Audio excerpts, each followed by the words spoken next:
Je croyais que je savais piloter une moto sur piste, mais pas tout à fait. Didier Dradiguez, j'ai eu plusieurs carrières différentes dans les sports mécaniques, en moto principalement, avec quelques victoires en Grand Prix, pas mal de podiums, des records du Tour, vice-champion du monde. Et là, gros freinage, on freine jusqu'à l'extérieur. C'est compliqué pour moi ça, hein. Je m'appelle Gérald Duhéry, je suis journaliste à la rédaction des sports de la RTBF, commentateur MotoGP, un passionné de moto depuis tout petit. Lorsque Gérald m'a parlé de ce documentaire, j'ai tout de suite pu situer ce qui allait arriver, puisque j'ai l'habitude avec mon école de recevoir des stagiaires de niveaux différents.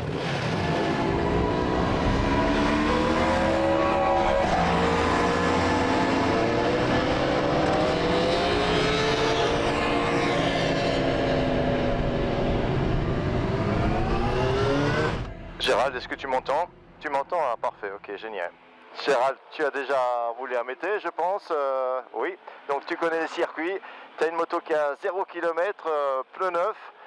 Donc on va y aller à son aise. Tu y vas dès que c'est vert et je te suis. Pour roder des pneus ou chauffer des pneus, c'est la même chose. Hein, ça se rôde aussi vite que ça chauffe. Tu roules comme si la piste était détrempée, donc pas de gros freinage, pas de grosses prises d'angle. Il est grand, donc c'est encore plus compliqué de se coucher, se déhancher, des choses qu'on n'a pas l'habitude de faire, évidemment, ni en tout-terrain, ni sur la route, ce qui était son cas. Sur un circuit, on va à fond dans les lignes droites, on se couche et on va à fond, et hop, on se relève à son point de repère de freinage, et on va comme ça, on évolue de point de repère en point de repère. Et les coudes, je les mets comme tout, ça. les coudes, les genoux, tu rentres les pieds, tout doit être rentré. Et chercher, dans chaque ligne droite, chercher la vitesse. C'est plus facile de gagner du temps dans les lignes droites que dans des virages. Il faut y aller. Il faut demander le plus possible à ton moteur. Ok. Et on a un moteur, c'est pour s'en servir, pour accélérer, pas pour freiner. Tu as des freins pour les freinages. Ok. J'ai choisi une petite moto, en fait, une petite 300 R3 Yamaha. Pourquoi? Parce qu'elle est légère, elle n'est pas trop puissante. Je voulais surtout me concentrer sur les techniques de pilotage et essayer de pouvoir les améliorer ou découvrir des choses que je ne connaissais pas et ne pas avoir cette appréhension de la vitesse, arriver à plus de 200 km/h à 100 mètres d'un virage. Je voulais m'éliminer ce stress. Très bien, ça, Gérald.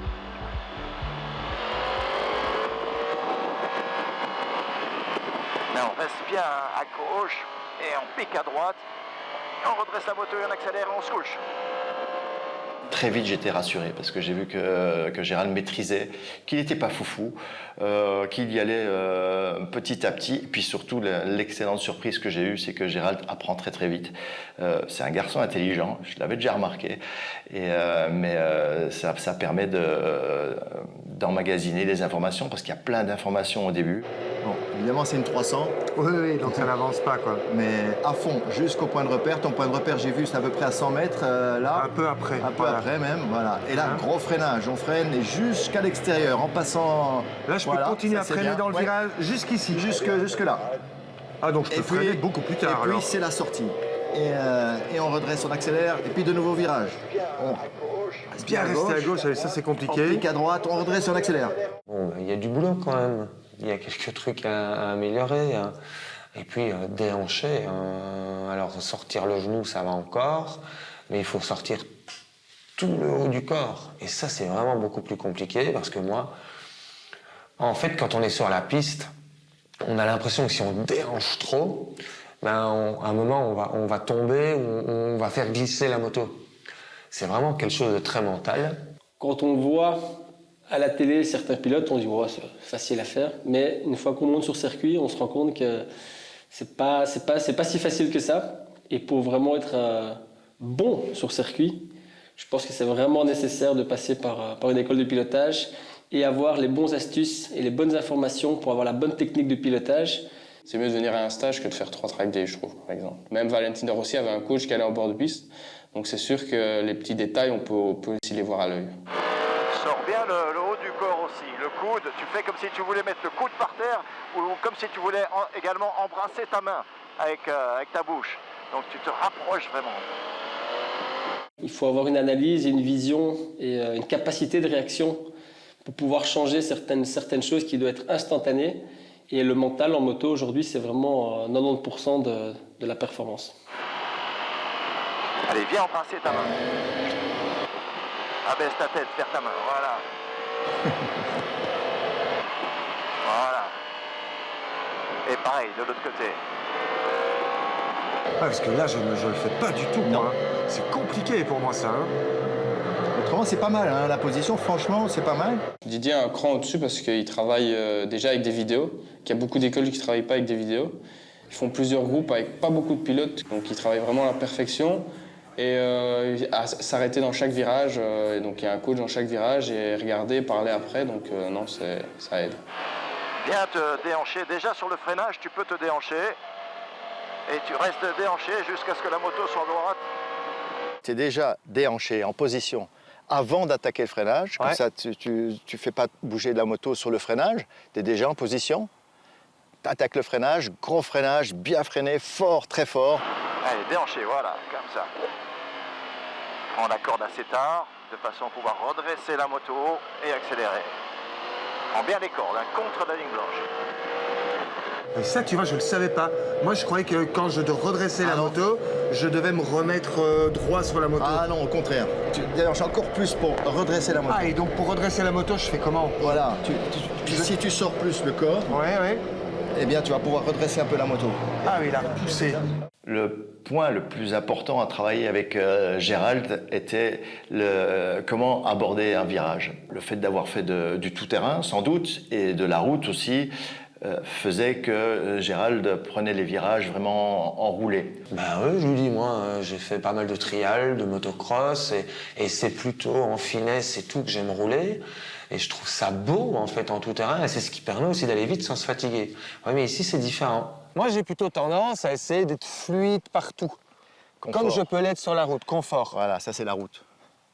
Circuit, fini le confort. Un sport. Si on veut aller vite, il faut vraiment casser les virages. Il faut décider qu'il y a 3 phases dans un virage. C'est le freinage, le moment neutre, qu'on essaye qu'il soit le plus court possible, et très vite, la réaccélération. Casser mes virages. Bah oui, casser les virages. Là, c'était bien l'épingle comme ça, t'as vu, t'as pu bien en sortir. Donc en fait, au lieu de freiner puis relâcher les freins comme tu fais pour passer le virage juste sur l'élan, tu freines plus tard et tu gardes les freins alors que tu penches déjà et que tu viens chercher ton point où tu vas casser ton virage. Et c'est là que tu relâches et tu balances d'un coup. Gérald ne savait pas, je pense, que la conduite sur circuit, quand on veut faire un chrono sur circuit, ça devait être agressif. Il faut tout donner sur l'accélération, tout donner sur les freinages, tout donner sur le déhanchement du bas du corps, du haut du corps. C'est très physique. Et c'est là-dessus que Gérald a énormément progressé. Parfait ça Gérald, très bien. Ça vire à gauche, je vois pas l'intérêt d'aller me mettre complètement à droite. Pourquoi? Parce qu'en passant avec la bonne trajectoire, presque tout à fait à l'intérieur, à 1,50 m, et en continuant à freiner avec cette bonne trajectoire, tu vas exploiter la largeur de la piste. Si tu restes au milieu, tu n'as pas exploité la largeur de la piste, donc tu seras moins vite. Si tu réduis la piste, tu seras moins rapide. Hein. Donc je dois freiner quasiment jusqu'à l'extérieur où on va aller là. Ouais. Très bien, dans cette épingle à gauche, comme celle en bout de ligne droite, tu peux vraiment freiner jusqu'au cône extérieur. Parce que plus on va réduire la largeur de la piste, plus tu vas devoir réduire ta vitesse. Si tu veux passer ici, tu vas passer moins vite que si tu fais un angle, tu vois, un angle de virage. Là, je suis comme ça. Et mon regard, il est où ici? Il est là? Alors, tu avais pris ton regard sur le premier cône, à hauteur du premier cône, à 1,50 m de la piste. Ça, c'était ton premier regard. Quand tu vois que tu vas passer par là, hop, tu regardes le point de repère d'après. C'est celui-là. C'est celui-là. Quand tu vois que tu es bon, que tu vas passer par là, c'est bon, je vais me retrouver là. De nouveau à 1,50 m ici? Non, là, tu peux être vraiment à l'extérieur. Ah oui, donc je peux vraiment à la limite. venir commencer mon virage ici. Voilà, ici. Et là, une fois que tu es... Oui, c'est juste parce qu'en étant ici, je commence à comprendre. Voilà. En fait, c'est l'endroit idéal où je vois le point de corde là-bas et le point de corde, l'intérieur du virage, on va dire. Essaye de bien casser tes virages, hein, en 3 phases. Freinage, déclenchement on redresse et on accélère. Et si je sens ou j'ai l'impression, la croyance que ouh, je suis trop rapide là, ça va pas aller. Pour ça, on a un exercice qui s'appelle sans frein, sans boîte et qui va te mettre en confiance. Tu vas remarquer que, en fait, si tu freines pas, si tu n'accélères pas, tu peux prendre beaucoup d'angles et tu es plus en sécurité sur la piste que dans les graviers. Voilà Gérald. Donc là, on repart dans un exercice sans frein, sans boîte. Ça veut dire on essaye de ne pas toucher au frein et de calculer la vitesse d'arrivée en virage de façon à couper au bon moment. Bien exploiter le moteur le plus possible, tirer à fond au début et puis lâcher au bon moment pour ne pas utiliser les freins. Et c'est pour ça qu'on dit sans boîte aussi, pas rétrogradé non plus. Donc avec ta moto, ça doit être en quatrième plutôt. Et ça doit pouvoir sortir des virages et rester tout le temps en quatrième. Je dis quoi? Pas freiner? Tu peux pas freiner. Donc, sans frein ni boîte. Ça s'appelle comme ça. Et donc, avec la petite moto, là, on prend quand même pas loin de 160 km/h dans la grande ligne droite de Mété. Et il faut mesurer le moment où hop, tu coupes les gaz et tu la laisses aller sur l'élan.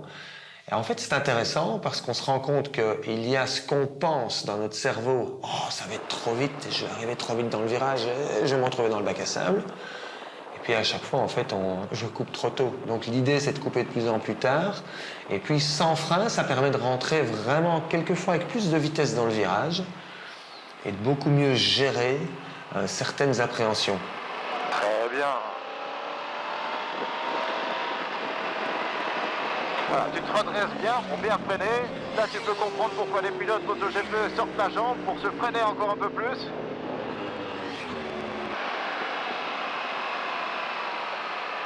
T'es rentré trop vite, tu vois. Alors, il n'y a pas à bien ressortir. Et essaye de ne pas rentrer trop vite dans les virages. Tu vas te rendre compte que c'est plus intéressant de pouvoir réaccélérer tôt et ressortir vite des virages plutôt que de rentrer trop vite et ne pas pouvoir réaccélérer. Didier, je l'ai trouvé en fait très bienveillant, super décontracté. Il n'y a rien qui le perturbait. Et jamais lassé, très impliqué. En fait, ça ressemble très fort à sa façon d'être dans la préparation des Grands Prix pour les commenter. Très décontracté, mais hyper pro et toujours à chercher la dernière petite info. Là, il était toujours à chercher la dernière petite technique pour m'aider à m'améliorer. Il va bien jusqu'à l'extérieur. Là, tu es rentré un peu tôt et tu es moins bien à la sortie. À la corde. Tu vois, tu la rates chaque fois maintenant. Allez, essaye de bien reprendre la corde à la sortie de celui-ci. Voilà. Vers la corde, voilà, et on accélère. Très bien, bravo. Et alors, qu'est-ce que t'en penses? C'est pas beau en fait de l'extérieur. C'est rigide comme ça. Ah, franchement, J'ai le haut du corps qui est trop rigide. J'aimerais Franchement, bien c'est en pas fait mal du apprendre tout. à bouger le corps et à on peut être un peu demander plus. chef coaching ici présent. Qu'est-ce que t'en penses? Ouais, c'est pas mal. Ne pas bouger sur la selle pour rien. Économie physique. Il m'a dit, tu sais, quand tu as 5 virages à gauche qui s'enchaînent, t'es pas obligé de te remettre entre les virages au milieu de la selle. Tu peux rester avec tes fesses et ton bassin un peu décalé, et tu vas voir que c'est beaucoup plus facile et plus intuitif de déhancher, et puis tu rechanges. Ça, tu me remercieras à la fin de la journée parce que fois le nombre de déplacements, fois le nombre de tours, fois le nombre de séances que tu vas faire pendant 2 jours, à la fin du week-end, tu vas me dire merci, c'était cool. Tu vois, de ne pas se déplacer pour rien. Il y a seulement 3 endroits où je devais changer de position à Mété, de position sur la selle. Mais il n'y attendait pas du tout. Bon, Gérald, voilà le plan du circuit. De toute façon, tu le connais par cœur. Tu serais même capable de le dessiner. On va faire cet exercice après. Mais d'abord, ici, j'aimerais que tu me mettes tous tes points de repère. Tu me marques toutes les vitesses. À quelle vitesse tu es là, toutes les vitesses que tu passes, jusqu'en 6. Et puis, quelle vitesse ici. Et tu fais tout le tour du circuit comme ça. Ok, d'accord. J'ai le panneau 100 qu'on va mettre ici, je freine à 75, je retape la 3, je vire en venant chercher le point de corde qui est ici très large. Et voilà, c'est la base, tu as tes points de repère. Et donc maintenant, tu vas pouvoir jouer avec ces points de repère, les retarder un peu. Si tu penses que tu freinais un peu trop tôt, juste après le panneau, cherche un point de repère un tout petit peu plus loin, mais progressivement. Il ne faut pas forcer, faut pas... Ce qui va être dur d'idée pour moi, tu vois, c'est de parvenir à continuer à freiner en virant. Tant que tu freines fort au début, tu vas remarquer que, en fait, je l'ai vu, tu relâches complètement. Oui, complètement ici. Complètement. Complètement. Or, tu peux encore lécher un peu le frein jusqu'à D'accord, ok. Très bien ça, parfait. Super.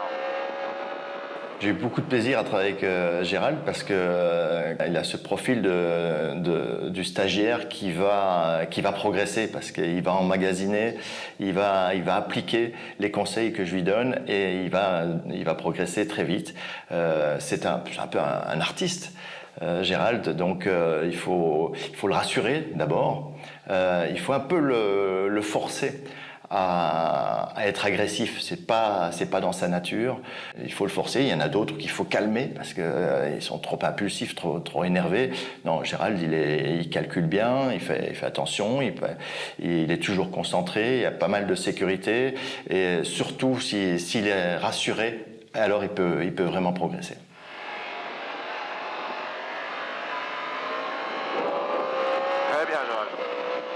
Mais là, c'est physique quand on fait ça, parce qu'on est dans une position de tension de la cuisse en permanence. Ah, c'est du sport. Quand on commence à essayer d'aller vite, c'est du sport. J'étais complètement claqué à la fin de la journée. C'est terrible, c'est que c'est physique. Les jambes, les genoux et le dessus des cuisses. Je me suis réveillé le lendemain, oh là là là là là, les courbatures. Et en fait, c'est vrai, on bouge tout le temps. C'est beaucoup plus physique que ce qu'on peut voir à la télévision. Ah oui. Ça demande une concentration. Concentration. Terrible. Et anticipation. Tout le temps avoir un point de repère d'avance. Le but de mon école, c'est que les stagiaires progressent, évidemment, mais en toute sécurité, et même avec plus de sécurité. Et puis, ce qui me fait énormément plaisir, c'est quand les stagiaires quittent le stage et qui me disent écoutez, c'est dingue, il faudrait que ce soit obligatoire pour les motards de la route. Et c'est vrai, ça va leur servir aussi sur la route. Et moi, ce qui me fait plaisir, c'est quand un stage s'est bien passé, qu'il n'y a pas eu de chute, personne ne s'est fait mal, et que je vois, comme je l'ai vu avec Gérald, qu'à la fin du stage, il roule avec plus de sécurité que quand il est arrivé. Est-ce que j'ai eu peur? Non, parce que j'ai décidé d'y aller progressivement et de ne jamais surpiloter. Par contre, j'ai été un peu au-delà de mes croyances, pas des peurs, des croyances. Exemple, je crois que si je freine un peu plus tard, ça va jamais aller. En fait, non. Ça, c'est important. C'est très mental, en fait. Puis ça aide à mieux comprendre, encore mieux comprendre les pilotes comme Barry ou Xavier quand ils sont en Grand Prix. Et dernier tour, voilà, bravo.